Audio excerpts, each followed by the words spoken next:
Το βίντεο που καταγράψατε με τη δολοφονία ενός αγριόγηδου τον Οκτώβριο του 2002. Τι έγινε τελικά με τους δύο λαθροθύρες?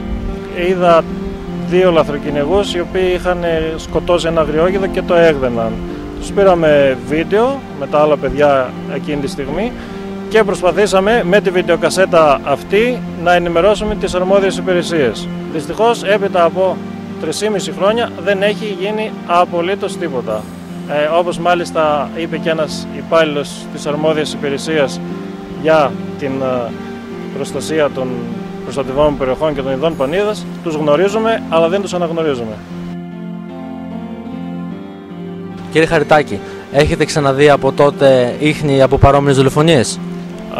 Αν και είναι πάρα πολύ δύσκολο να εντοπίσει κανείς τα ίχνη από τις παράνομες αυτές πράξεις, θυμάμαι μία φορά πριν 1 χρόνο, 1,5 πρέπει να ήταν, είχα μία πληροφορία ότι πράγματι κυνηγούσαν αγριόγηδα και πήγα στο βουνό και στο σημείο αυτό εντόπισα και βρήκα το κρανίο του ζώου το οποίο το είχαν σκοτώσει. Κάποια άλλη φορά πριν 3 χρόνια είχα βρει το δέρμα το οποίο το είχαν πετάξει και το είχαν κρύψει μέσα σε κάτι γκρεμούς.